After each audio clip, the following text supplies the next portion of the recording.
Oi, gente, bom dia, tudo bem? A paz de Cristo, né? Queria compartilhar com vocês aqui uma pequena passagem bíblica, né? Estou lendo a Bíblia, pelo menos tentando ler mais uma vez o texto bíblico, né? E hoje me deparei com uma passagem que me chamou muito a atenção. Ela fala de gratidão, tá? Sempre quando a gente está lendo a Bíblia, tem essas coisas que acontecem conosco, né? Deus fala conosco através da sua palavra. Então, aquilo que eu sempre costumo dizer que a gente precisa às vezes fazer uma leitura bíblica devocional mesmo, né, para que a gente possa ouvir a voz de Deus, tá? E a passagem que eu me chamou a atenção assim se encontra em Deuteronômio, capítulo 26, versículo 11. Mas eu não vou ficar só no versículo 11, né, porque a gente tem que entender o contexto da passagem. Mas você que tiver uma Bíblia em casa pode dar uma lida, e diz assim: e tu, o levita e o estrangeiro que está na tua cidade se alegrarão por causa de todo o bem que o Senhor teu Deus tem dado a ti e à tua casa. Essa passagem, ela, claro, para ser entendida, porque a gente pode ficar preso só no versículo 11, mas ela começa no versículo 20, no capítulo 26, tá? É interessante você ler a partir do versículo 1 até o versículo 11, tá? E algumas coisas me chamam a atenção nesse texto, que eu vou fazer aqui algumas observações rápidas, para não ficar muito longo o vídeo. A primeira é exatamente do versículo 1, quando fala assim: quando tiveres entrado na terra. A terra que ele está falando aqui é a terra que ele havia prometido, os povo de Israel. Deus havia prometido uma terra que emana leite e mel. E até aqui nesse capítulo, aquela primeira geração, muitos já tinham morrido por desobediência à palavra de Deus, por viverem murmurando, serem ingratos, pela falta de fé, né? Porque o povo de Deus é povo de Deus por causa da fé. A gente precisa ter fé em Deus.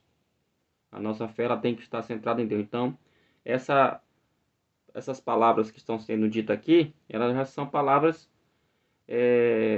para a segunda geração, né? Porque a primeira geração tinha passado, agora tinha a segunda geração. Por isso que ele fala: quando tiveres entrado na terra. E aí ele vai dar alguns conselhos. No versículo 2 ele fala: separarás primícia de todos os frutos. Eles iam para uma terra que emana leite e mel, ou seja, uma terra produtiva, uma terra onde eles iriam plantar e iam ter êxito, eles iam cultivar, eles iam criar animais. Então era uma terra boa. Por isso que ele fala: quando vocês, então as primícias, o melhor dessa terra. E você vê que quem escreveu o livro de Deuteronômio é Moisés. Lá no livro de Gênesis conta a história dos dois primeiros irmãos, Caim e Abel. E a gente vê que ali foi feita uma oferta, né? Um era pastor de ovelhas e o outro era agricultor. Todo mundo conhece a história, sabe que o primeiro deu o melhor que tinha, enquanto que o segundo pegou qualquer coisa. Então aqui Deus alerta as primícias. Isso fala do fruto do trabalho nosso, né? Então, tudo que é melhor, tudo que nós temos, tudo que você tem de melhor, isso fala profundamente no meu coração. A gente deve procurar apresentar ao Senhor, né? Deve dar a Deus em forma de gratidão, né? Em forma de gratidão, em forma realmente de agradecimento por tudo que ele tem feito. Por isso que ele fala: separarás, separar. Não é pegar aleatoriamente, é separar, pegar o primeiro, né? O que tem de melhor. O que, que você tem de melhor? O que, que eu tenho de melhor para apresentar para Deus? Eu não sei, tu sabes. Eu não sei, mas tu sabes. O versículo 3 fala uma coisa interessante. Aliás, ainda dentro do versículo 2 ele fala o seguinte: eles iam pegar o fruto, né? Colocar em um cesto, né? E eles iam ao lugar que o Senhor, né? O Deus, né? Ia escolher para fazer habitar o seu nome. Então, naquele tempo, não tinha igrejas, não tinha templos ainda judaicos, ainda não tinha nada disso. Tinha já, claro, o tabernáculo, já havia, mas não era como hoje. Então, se a gente for fazer uma aplicação para nós hoje, uma aplicação, não que o texto esteja falando isso, mas é muito parecido, chama atenção. que algumas pessoas até costumam fazer isso, ir na igreja, né? Às vezes ela dá aquele, chega ao pastor da igreja e pede um culto de ação de graça, né? Ou então faz um culto de ação de graça na sua casa, porque o importante é você apresentar perante o Senhor, né? Mas aqui mostra como é importante obedecer a palavra de Deus nesse sentido de ir até onde o Senhor determina. Não é eu que determino o lugar, é Deus que determina o lugar da adoração, né? Não é eu que determino, não é eu que escolho, são as minhas escolhas, não são os meus gostos, mas é o gosto de Deus. Então, isso aqui é interessante. E o mais interessante é que o texto fala que você, né, deveria apresentar-se a um sacerdote, a um líder espiritual. Ninguém é crente por conta própria. Tem pessoas que têm muito isso, né? De que, eu leio a Bíblia, eu oro, então eu não preciso de pastor, não preciso de, sei lá, como é que se dá o nome do teu líder na tua igreja, mas precisa sim, porque isso já é antigo, isso a Bíblia claramente mostra que eles tinham que se apresentar, porque o sacerdote, ele é escolhido para Deus, por Deus. O sacerdote é escolhido por Deus porque ele é a pessoa preparada para isso, né? Para fazer o trabalho que Deus determinou que ele faça. Claro que sabe que existem sacerdotes e sacerdotes, ou pastores e pastores, líderes e líderes, mas nem todo mundo é igual, né? O versículo 4 diz que esse sacerdote ele ia pegar o cesto da mão dele, né? E aí no versículo 5 ele diz: E diante do Senhor teu Deus dirás: Meu pai era um arameu. Essa palavra arameu, do termo hebraico abade, significa ser errante. E aí, para você entender aqui, esse arameu, é só se lembrar da história de Jacó. Jacó foi um crente, vamos dizer assim, muito errante. Por onde ele andou, muita, muita coisa, né, aconteceu na vida dele. Então, ele foi errante, né? Ele, a palavra Jacó significa usurpador, enganador, como você sabe. O povo de Israel, antes de ser nação, era como, antes mesmo de entrar na terra do Egito, eles eram um bando de é, homens que viviam de um lado para o outro, não tinham um lugar certo para morar. Então, viviam todo o tempo nessa situação. Por isso que ele fala aqui, no versículo 5, que diante do Senhor teu Deus dirás, meu pai era um arameu errante. Aí ele fala, desceu, ele foi para o Egito com pouca gente, né?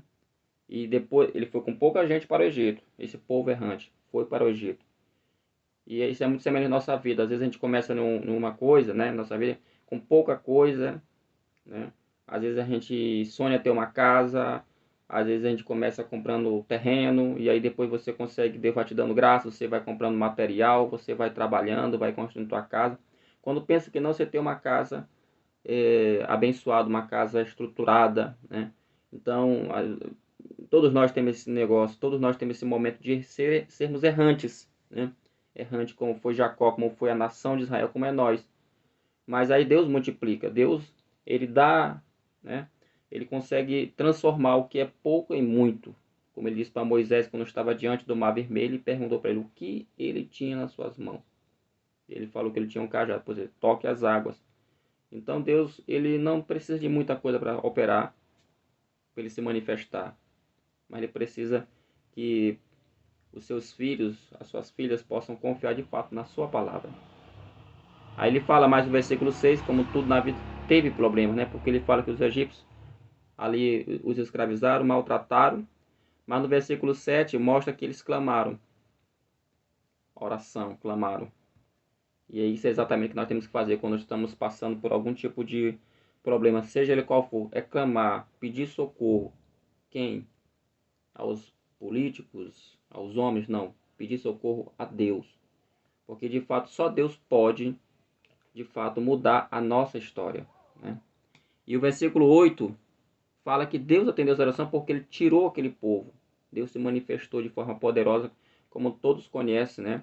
A história das 10 pragas, onde Deus se manifestou de forma poderosa e gloriosa, tirando o seu povo daquela terra. Porque Deus, ele ouve a oração sincera, Deus ouve a oração do aflito. Então, você que está tendo a oportunidade, está ouvindo essa palavra, saiba que Deus está ouvindo a tua oração. Por mais que a gente às vezes não entenda o caminho, de fato não é fácil, dizer que é fácil, não é fácil. Mas a nossa vida está na mão de Deus, né? É bom sempre lembrar que esse povo passou, diz a história, 400 anos escravizado. 400 anos, então foram 4 gerações. Mas Deus se manifestou e com grande poder e glória, né? Tirou, como diz o texto aqui no versículo 8, o texto se expressa da seguinte maneira: com mão forte e braço estendido. Isso significa o poder, né? E o alcance do seu poder. Porque não existe nada que o poder de Deus não possa alcançar. Não existe nada para Deus que é impossível. Todas as coisas são possíveis a Deus. E o versículo 9 fala: Ele nos trouxe a este lugar. Tá? Ou seja, depois de serem escravos, agora eles estavam indo para uma terra como pessoas livres, né? Como pessoas livres. E ali, como pessoas livres, agora eles iriam para uma terra que emana leite e mel. Ou seja, escravos agora passariam a ter propriedade, iam ser senhores. Eles iam partilhar aquela terra, né, entre si. Então a vida deles ia mudar assim completamente. E o versículo 10 fala: E agora te trago as primícias, por isso, dos frutos da terra que me deste, ó Senhor. Então as depositarás diante do Senhor teu Deus e o adorarás. Observa que não é só entregar por entregar. Não é só um ato, porque às vezes a gente tem essa coisa humana de transformar o culto, a adoração em algo obrigatório. Tem gente que tem muito isso. Não, eu pago meu dízimo, tá tudo beleza. Eu dou minha oferta na igreja, tá tudo beleza. Eu vou no culto. Não, não é isso. Observa que eles iam levar as primícias, isso está no versículo 10, mas eles iam adorar. Então a gente não deve só levar por levar, mas adorar. E a adoração, irmãos, como vocês sabem, é algo espontâneo. É algo que fala de gratidão, né? Fala de gratidão. A adoração fala de gratidão. É você entregar realmente tudo que você tem, o seu melhor, né? Como disse Jesus e como diz o próprio livro de Deuteronômio também. Adorarás ao Senhor teu Deus de todo o teu coração, e de toda a tua força, né? De todo o teu entendimento. Então a adoração não é algo assim, onde eu faço por obrigação. Isso é que muitas das vezes faz a diferença entre um e outro, né? Religiões têm demais, mas muitas das vezes são religiões que elas estão apenas seguindo um ritual, tá? Mas adoradores, de fato, são poucos, ou seja, aqueles que entendem essa palavra. Isso serve para mim também. Então a gente não deve ir para a igreja só por ir, a gente deve ir com um coração de adorador, né? De alegria, de ser contente. Senhor, eu estou contente, obrigado por tudo, né? E aí o versículo 11, que é onde é o versículo que me chamou a atenção para falar tudo isso que eu falei aqui, ele fala: e tu, ele fala primeiro, e tu, ou seja, o israelita, o levita era um tipo de ministro também, né, que foi escolhido para ajudar o sacerdote, quase uma espécie de auxiliar, mas ali também ele, ou seja, o israelita, o levita, né, e também quem mais? O estrangeiro, porque quando eles saíram da terra do Egito, alguns egípcios foram com eles. E muita coisa aconteceu. Certamente outras pessoas tinham acompanhado ali a nação de Israel.